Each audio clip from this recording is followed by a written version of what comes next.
Hello. Bihar का जो 72 का जो बीपीएससी का एग्ज़ाम होने वाला है, उसके लिए जो 18 चैप्टर हैं हमारे, वो कुछ इस प्रकार हैं, जिसको हम अल्टरनेट बेस पे हम इसको लेके आएँगे। हर एक चैप्टर को बहुत अच्छे से हम आपको बताएँगे और बताने की कोशिश भी करेंगे, साथ में ये भी कोशिश करेंगे कि पीटी के जो आपके 95 से 100 क्वेश्चन तक आपके यहीं से कवर हो जाएँ। आपके अच्छे से कवर हो जाएँ, इसके लिए आपको बहुत ज़्यादा इधर-उधर ना भागना पड़े। जैसे बिहार का है, झारखंड से कैसे अलग हुआ, बिहार किस डेट को बना, क्या था, ये सारी चीज़ें। उसके बाद बिहार का इतिहास में जैसे बौद्ध, जैन, मगध, इन सब के बारे में। बिहार की भौगोलिक की बिहार की शोक नदी किसे कहते हैं, बिहार में कोसी नदी कौन-सी है, कौन सी नदी पे कौन से बाँध है, ऐसे अपवाह तंत्र, सिंचाई, जल विद्युत परियोजना, वहाँ पर कौन सी परियोजना है, कृषि एवं पशुपालन। फिर उसके बाद 7वाँ टॉपिक है आपका मृदा एवं जलवायु, वहाँ की मिट्टी कैसी है, वहाँ पे कौन-सी फ़सल सबसे ज़्यादा पाई जाती है, कौन-सी फ़सल सबसे कम है, कपास के लिए कौन-सी फ़सल अच्छी है, गेहूँ की कौन-सी फ़सल अच्छी है, किस ज़िले में है, ये सारी चीज़ें। ये जितने भी मैं टॉपिक बता रही हूँ ना, जैसे टॉपिक के बाद में मैं जो-जो चीज़ें बता रही हूँ ना, अगर आप उसे खुद से भी पढ़ना चाहते हैं, तो घटना चक्र किसी भी बुक से इसी तरह से आप पढ़ते जाइएगा। तो 90% आपका सिलेबस ऐसे ही ख़त्म हो जाएगा। उसके बाद बिहार का प्रशासन कौन-सा है, प्रशासन में क्या, जैसे कि चर्चित व्यक्ति कौन से हैं, ठीक है? वहाँ के प्रशासन में जैसे न्यायालय, न्यायाधीश, राष्ट्रपति, राज्यपाल, इन सब के बारे में खूब अच्छे से पढ़िएगा। वन एवं वन्यजीव वहाँ पे कौन-कौन सी हैं, कला एवं संस्कृति कौन सी है, जैसे मधुबनी पेंटिंग हो गई आपकी, वहाँ पे लिट्टी चोखा हो गया फ़ेमस है, इसको भी जीआई टैग मिला है, ये सारी चीज़ें। वहाँ पे कौन-सा त्योहार मनाया जाता है, जैसे छठ पूजा हो गया आपका, और ऐसे ही बहुत सारे वहाँ पे पूजा हैं जो बिहार के लिए फ़ेमस है। बिहार की परिवहन और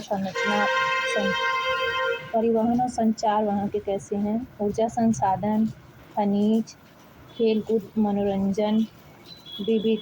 इसमें देखिए, जनगणना 18, 19 टॉपिक है आपका रामसर, ठीक है? और 20वां है आपका रामसर हो गया, बिहार की जनगणना हो गई, एक और है मुझे याद नहीं आ रहा इस टाइम पे, टाइगर, ठीक? ये इसको भी हम कवर करवाएँगे। बजट बिहार का, ये सारी भी टॉपिक है, इसे भी आप लाइन टू लाइन पढ़ते चले जाइए। अगर आपने 20 टॉपिक को अच्छे से कवर कर लिया ना, 20 टॉपिक भी मान के चलिए कि टॉपिक ही है, अगर आपने पढ़ा है तो। क्योंकि देखिए, ये हिस्ट्री, ज्योग्राफ़ी, ये भी ज्योग्राफ़ी से है, ये एनवायरनमेंट से है, ये एनवायरनमेंट है, इकोलॉजी से है, मतलब कृषि और एग्रीकल्चर, ये ज्योग्राफ़ी का भी पोर्शन है, एनवायरनमेंट का भी पोर्शन है, इकोलॉजी का भी पोर्शन है, तो ये कहीं से भी नहीं है।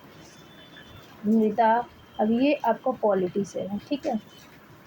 वन एवं वन्यजीव, ये सब फॉरेस्ट रिपोर्ट जो अभी आई है 2023 वाली, वो देख लीजिएगा। हर 2 साल पे फॉरेस्ट रिपोर्ट आती है, तो अगर 25 वाली कोई करंट की होगी तो देखिएगा, नहीं तो फिर स्किप कर दीजिएगा। जनगणना को बिहार की देख लीजिएगा, वहाँ पे पुरुष महिला की साक्षरता दर कितनी है, लिंगानुपात वहाँ पे कितना है, ये सारी चीज़ें। उसके बाद से साथ में ये भी देखिएगा कि वहाँ पे ट्रांसपोर्ट का क्या है, और वहाँ पे जैसे कि आपका त्योहार महोत्सव देखिएगा। उसके बाद से अगर आप बात करें अपवाह तंत्र में जैसे कि गंगा नदी हो गया, गंगा बेसिन, गंडक, बूढ़ी नदी, घाघरा, उसके बाद कोसी, महानंदा, सोन, पुनपुन, ये सारी नदियों के बारे में आप पढ़ लीजिएगा एक बार।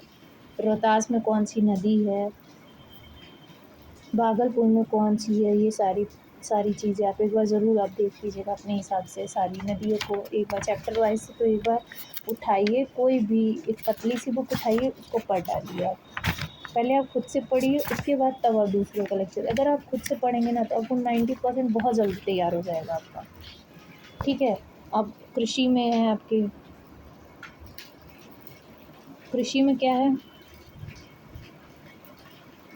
कृषि एवं पशुपालन में जैसे मान लीजिए कि खरीफ की फसल कौन सी है, दोमट मिट्टी कौन सी है, ठीक है, राबी फसल, ये सारी फसलों को अच्छे से देख लीजिए। उसके बाद से फिर मक्का कहाँ पे सबसे ज़्यादा पाई जाती है, चावल, जैसे चावल जो है वो सबसे ज़्यादा आपका बिहार में 46% होता है, चावल 46% होता है बिहार में, ठीक। उसके बाद से किस मिट्टी में होती है, दोमट मिट्टी में होती है। दोमट मिट्टी में ही क्यों होती है, जैसे चावल अगर 46% होता है तो क्यों होता है पहली चीज़, और दोमट मिट्टी में ही क्यों होता है, तो दोमट मिट्टी में इसलिए होता है क्योंकि उसमें नमी पाई जाती है, ठीक है, इस वजह से। उसके बाद से गेहूँ हो गई आपकी,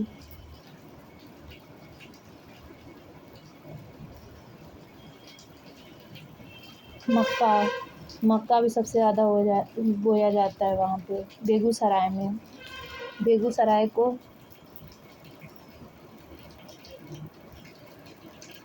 बेगूसराय को मक्का का घर कहा जाता है। बेगूसराय को मक्का का घर कहा जाता है।